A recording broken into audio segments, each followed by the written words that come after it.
Calm down.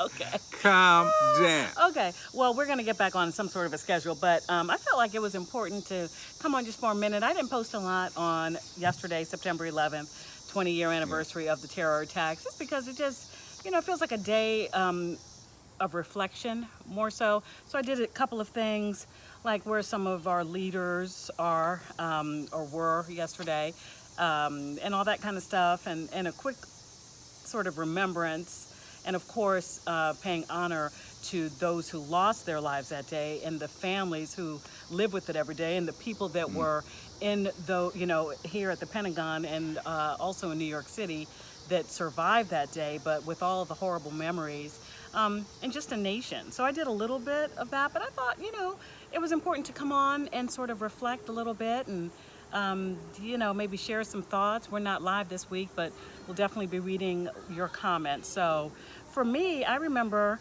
I'm just going to toss it to you real quick because it was a really scary time, and I was pregnant with Skylar, Mm. our second baby, and you were at work all day. Yeah. So what happened? What happened with you guys? Yeah, we were on the air. We were getting. I think it was the 9 o'clock hour, and we had the television out, in the corner of the studio, and you can imagine, like, we all were just like, what's going on? They're Right. showing New York. They're showing, what was going on, and so yeah, I ended up, I was host of the Mark Clark and Big Fat Morning Show in Baltimore on 92Q.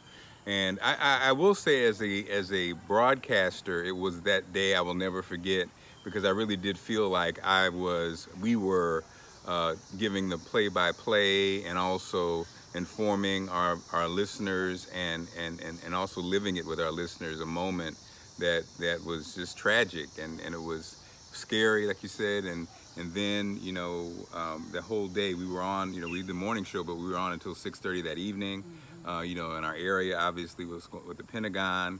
And then also that time, I remember we had Radio 1 had a town hall meeting right around afterwards, and dealing with a lot of the people who work at the Pentagon, and people who had lost people in New York. And it was a scary, sad time. But I did remember how we all came together.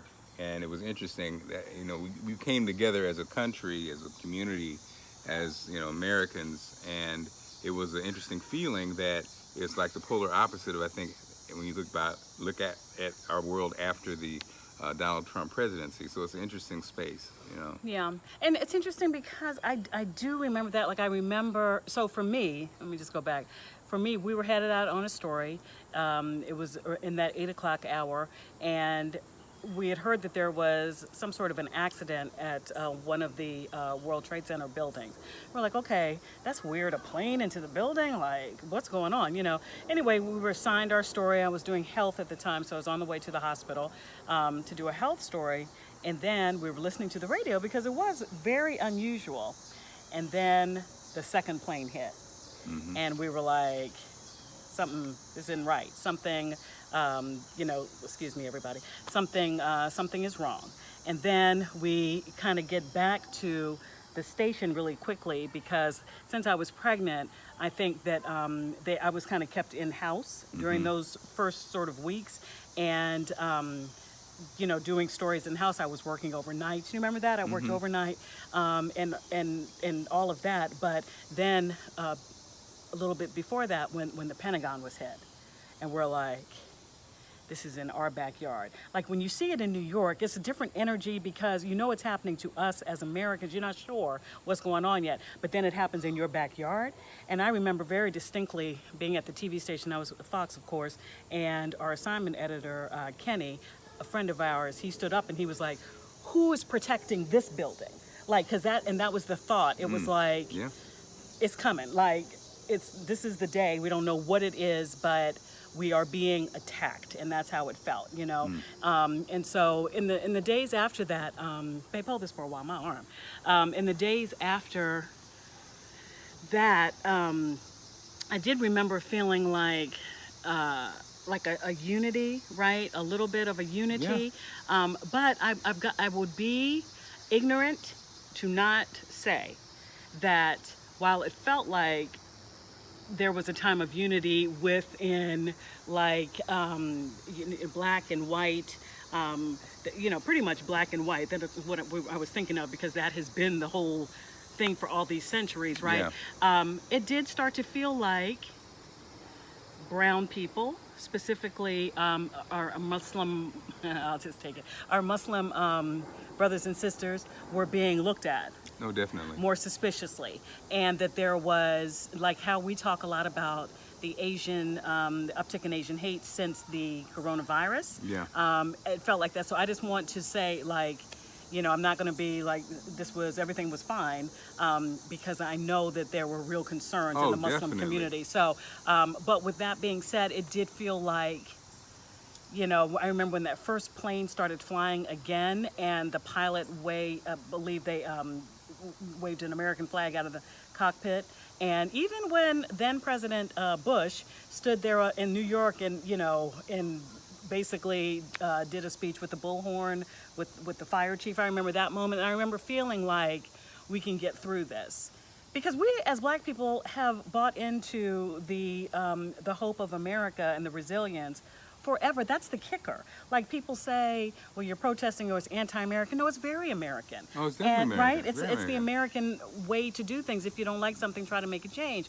But, as far as caring about America, feeling like when America wins, we win, that whole thing, yeah, I buy into that. Like, I'm probably a little bit more patriotic, right, with that. Well, yeah. Then So I was I just saying I was proud. Yeah. I was proud when we started flying again. I was proud when we were like, this isn't going to stop how we live our life. But it certainly has changed the way we live our life, right? Like, when you fly, like the whole feeling, it was definitely a moment that changed us forever. And I'm so glad you said that about the Muslim community, because I think the Muslim community was put through hell, and I think it was unfair. I think because America's history and what we know, I never believed the narrative of what they said it was, and the response afterwards. I never bought all that. All I cared about was the people, and all I care about are the people. You know what I mean? Mm-hmm. And so the people that lost their lives, the people that suffered, the people, like you said, who had to face and still are facing the racism and the things that came with that.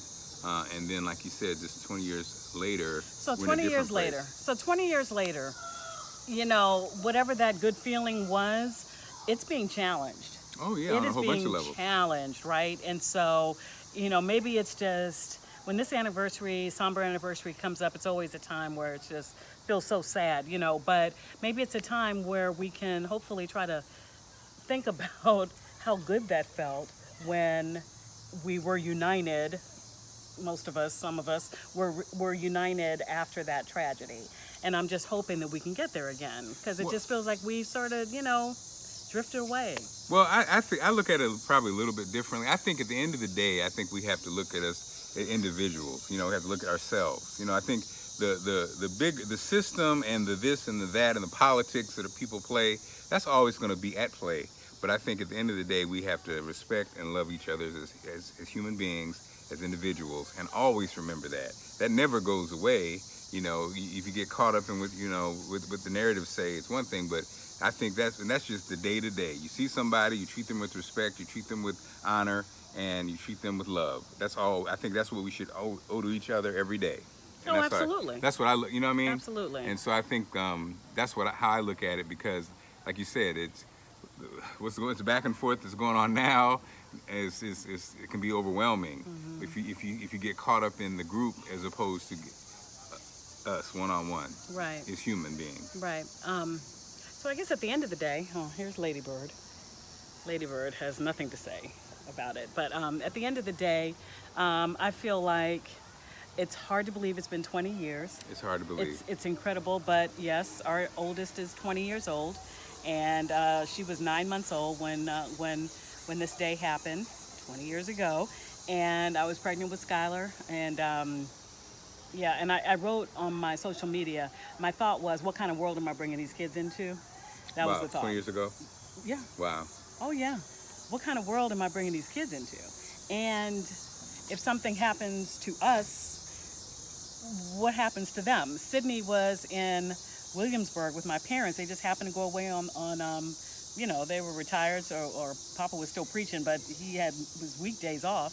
pretty much, and I'm thankful that she was with them, and Oh, it yeah. allowed us to, as they always did, helped out with the kids, and but yeah, I had that thought, But like what happens? and remember, Security got beefed up so much around the TV station, like everything yeah. changed, everything And really did change. but remember, and I think that's the thing. A lot of times I hear people say that with kids and stuff. But remember, we were born in 1966. I was born in Detroit when Detroit was burning. You know what I mean? And so, you know what I mean? Like that thing, bringing your kids into it's always been that way. From imagine the cavemen. They said the same thing. Oh, and So yeah, it's sorry always sorry about the handwork, you guys. it's buzzy always out here. I think that's always the case. And and I as I posted that, I thought there will be people who say, as a black person, that's the world. Yes, we understand that. I understand that. But I'm talking about something extraordinary happening. We had not been hit on American soil. Like, it was the Civil War, it was Pearl Harbor in the 40s. It was Black in Wall Hawaii. Street. Right on. I'm saying like from foreign enemies. We've always had domestic terrorism. I get that. Yeah.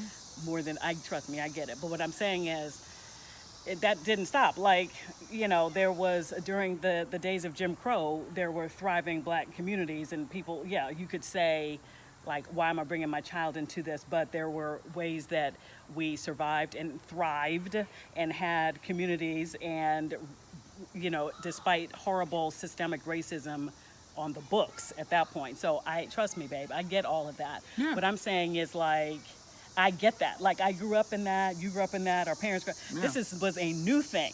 This is a new thing when planes are, piloted into buildings. Yeah. This kind of weapon of mass, this is a different I thing. didn't feel that way. Yeah. Okay, Yeah, well, I I'm didn't feel telling you, that way. that's just how I felt. And yeah, and I definitely did feel like that. This is what kind of dangerous, unkind world is this. But I will say 20 years, as I said on my social media, it's made me stronger. Like, it's like less naive about what can happen and our position in the world, and that there are enemies within and across the borders. And I'm very keenly aware of all of that, and that helped me to know that day. And again, I pray for the families and those who lost people that day. And so I think it is our duty to continue to live our lives. That's You it. know what I mean? To continue to live our lives. That's And they it. couldn't stop it that day, and can't stop it now. But it changed us as a nation. And I'm proud of the fact that, as a working journalist at that time, though, again, I was pregnant. I did stuff I'm not even going to say I was out here and there. I was reporting from inside the building. But yeah, it's just, again, hard to believe it's just been 20 years. So I just say, God bless all of us, period. Whatever God you pray to, Yep. God bless all of us. And live your life. That's one thing I think about everything. Everything that happens is every day appreciating the opportunity to live your life and appreciate your family, those you love, those you don't love. Just the life, like the value of life, because it could be gone just like that. Just like that. So with that, again, we've been with you for about, 15 minutes or so. We just wanted to, share what we were thinking on this 20th anniversary of, the terror attacks on 9/11. And just to know that we're all here, we're a little bit older, we're a lot wiser. Wow. And the goal is just what you said, I think, to love each other. Love each other, Right, baby. to love each other. So love Even each the other dogs. with 2 legs or with 4 And no teeth. and no teeth. Okay, you guys, have a beautiful rest of your weekend and a great week, and we'll see you soon. Peace.